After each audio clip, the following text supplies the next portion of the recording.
Hi there and welcome back to Pillars of Eternity on the maximum level possible, where we try to defeat Theus and the absolute endgame in Sun and Shadow. And first we must find him in this dreary place. I'll take a peek. Where will this lead us? To a deeper place of Sun and Shadow. To a strange room where Theos waits for us? We don't know. We don't care. Because we want to find Theos at any cost possible.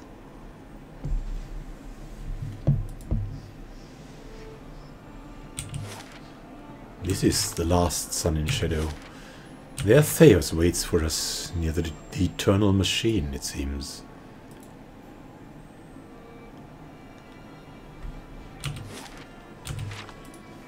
And we are looking for the souls that we can still relieve.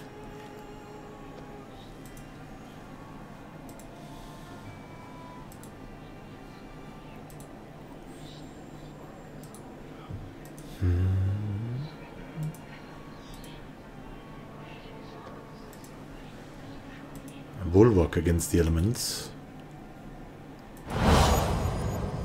There is Theus. Are you ready to take the oath? To spread the word of the gods to the lost and heathen?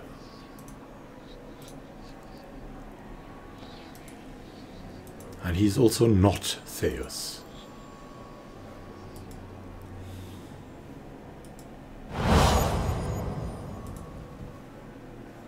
I am trusting you to remain loyal to the gods in this. If you do not, you will have greater powers than me to answer to. But you will answer to me as well.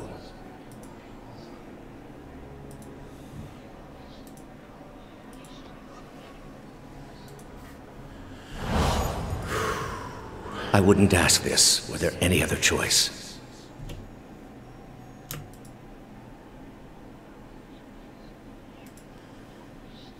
Souls flying around.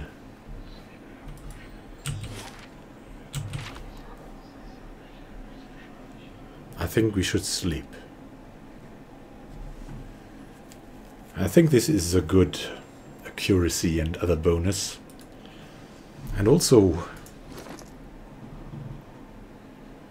I think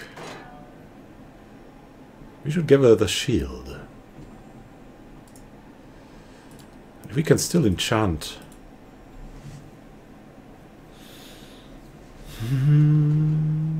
That would be good too. Old Garen's Wall. Durgan reinforced shield. With Adonan, you cannot enchant that thing. Sheathed in Autumn, though we could enchant, but not anymore. We want to have anti-vessel weapons in general, but anti-human is good too.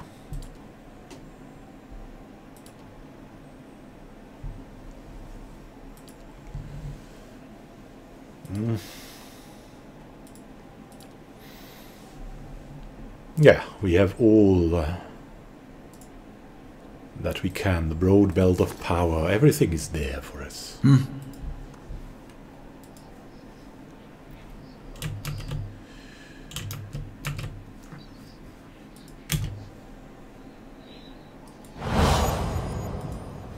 There's Theus again. This is a missionary, same as I was.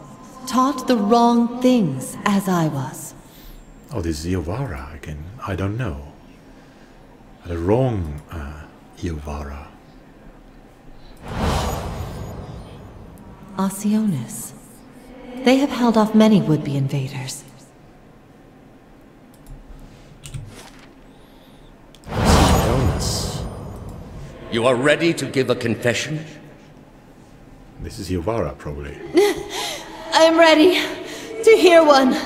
from you! And we should really camp. Because we need to remove everything that we can. So, someone suggested we would read the biography of our character before we went to the final steps. And this is what we'll do now. And in the next episode, we'll do the final confrontation. Probably final. I don't know. It seems like the final one. Where do we find that? Maybe in the journal, right? The journal. The biography. There's a lot. There's a lot. We'll see what we've done. It's a rare thing for you to stay anywhere for any length of time. You've passed from town to town, moving on when it suits you, the open road the closest thing you've had to a home. Though originally from Deadfire Archipelago, the lifestyle of a swindler has prevented you from being able to stay in one place. There are people in the world who will pursue a cheater to their dying day, and you so happen to victimize such a person. Flight to a faraway land seemed the wisest course of action. You traveled to Gilded Vale in hopes of being swept up in grand adventures. You fell ill, traveling with a caravan bound for Gilded Vale. The caravan master sent you off with one of his guides, Kalisha, in search of a remedy. While out searching for the remedy, you were ambushed, and returned to your camp to find it slaughtered at the hands of angry locals.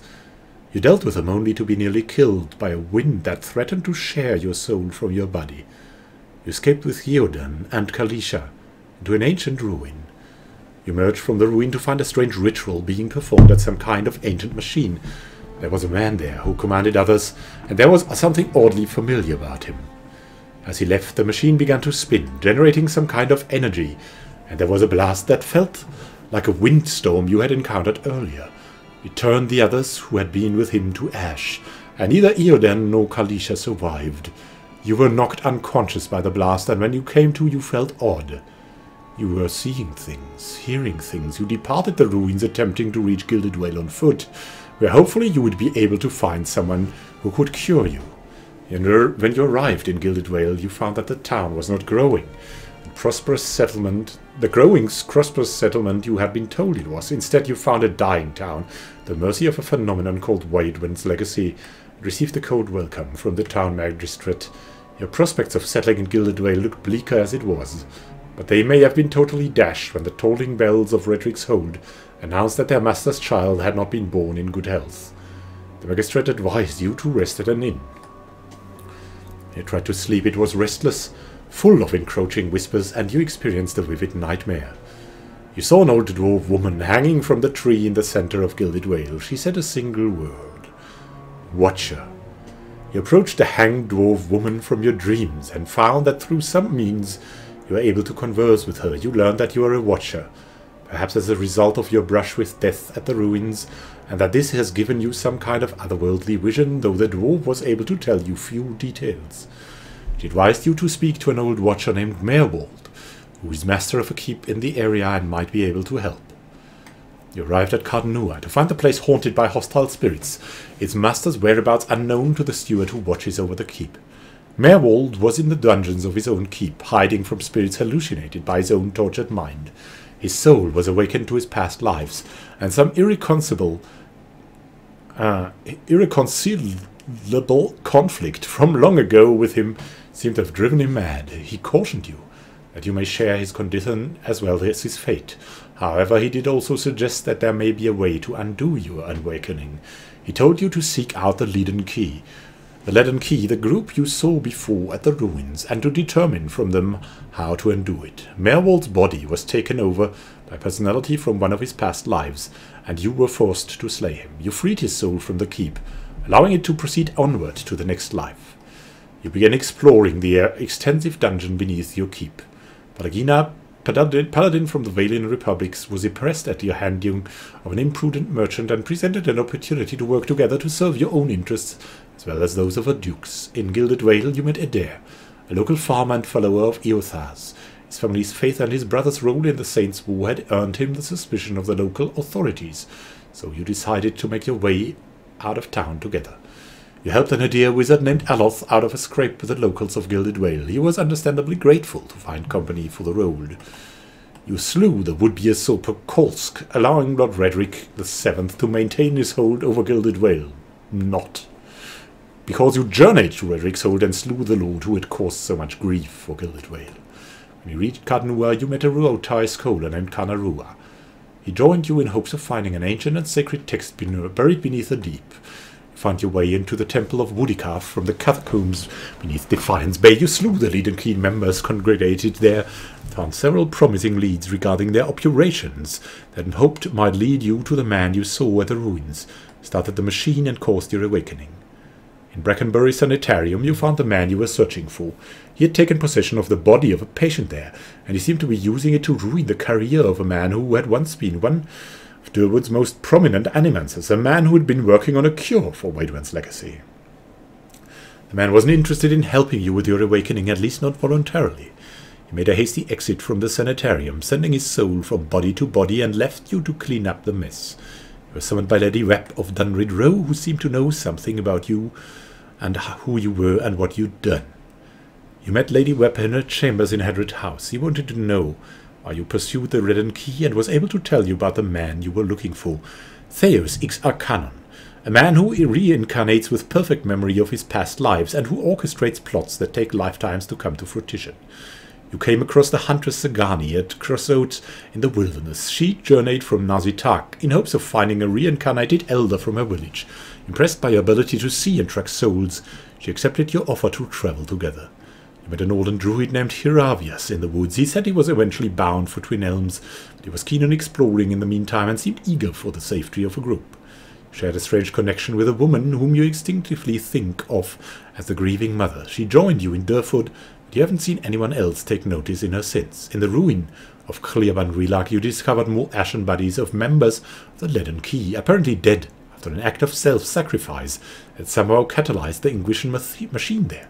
As a watcher, you were able to relive one of the agent's last moments, and from that it became clear that these machines play a role in Waidwen's legacy. You found the district of Heritage Hill abandoned, overrun by rotting creatures, neither alive or nor truly dead. The help of an animancer named Eldhelm, and an ancient language expert named Ikanta, both of whom functioned despite their own deaths, you were able to learn that the machine atop the tower in Heritage Hill, Ternoneth, has the ability to anchor souls to their bodies, causing those bodies to remain animated even in death. What was more, Ikantha explained that there are other similar machines scattered throughout the Durwood that function as relays, sending souls from one place to the next. You destroyed the machine on Ternoneth, and the souls it held captive were disintegrated along with it. Everything you've seen, you were able to convince Lady Webb that the Leaden Key was behind Waidwen's legacy, that their plot involved animancers taking the blame for it. She advised you to seek out Duke Alva Wolfgren, who is currently holding hearings at the Palace of the Future of Animancy. She thought she would listen to your case, provided you were able to secure an invite to the hearings. You were able to convince the Crucible Knights to allow you to join their delegation at the Animancy hearings. Grudgingly, though. Let's take a sip of water. I'm sorry, but it's so long.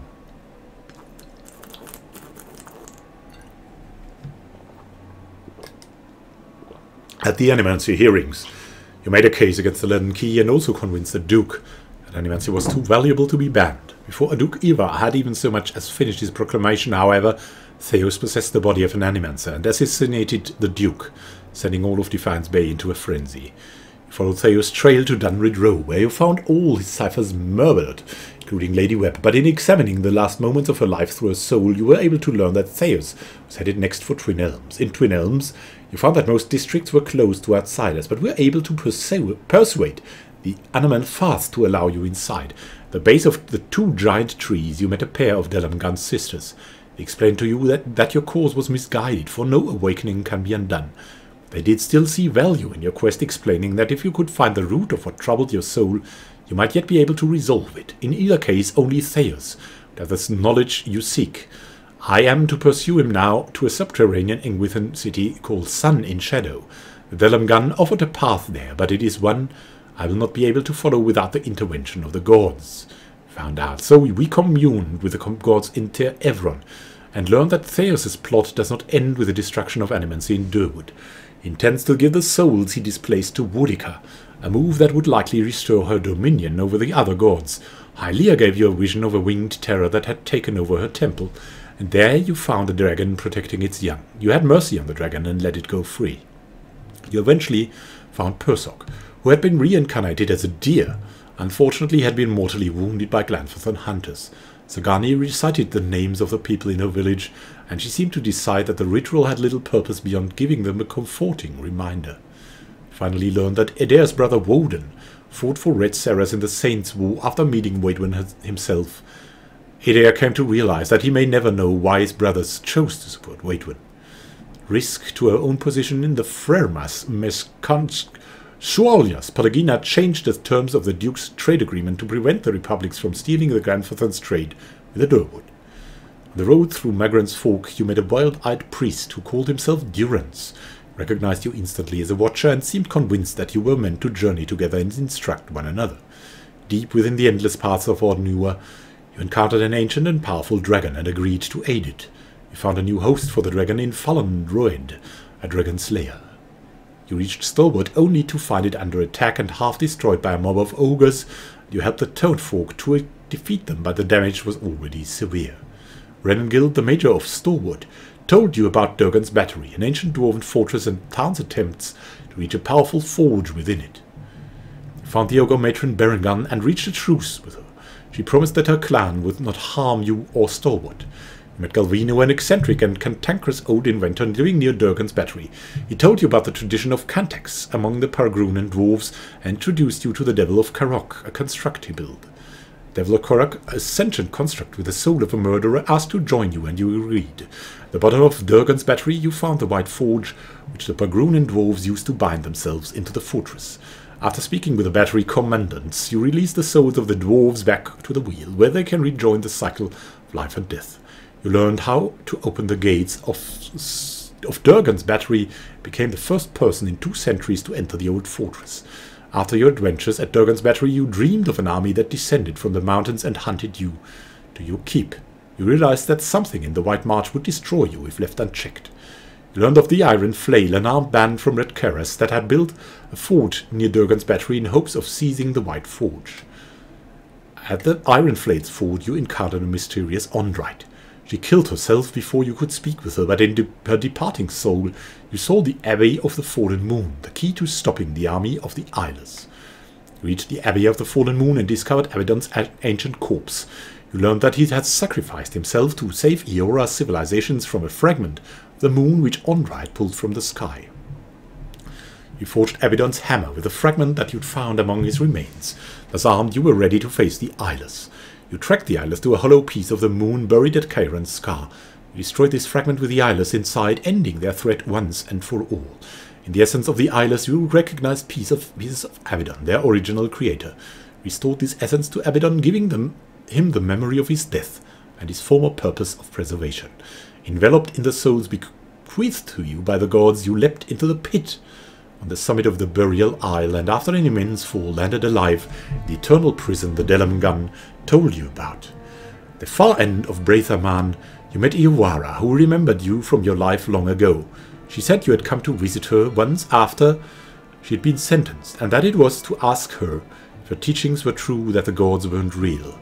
She had given you an answer, but no proof, and still unsatisfied, you had gone to confront Theos about it in Sun in Shadow.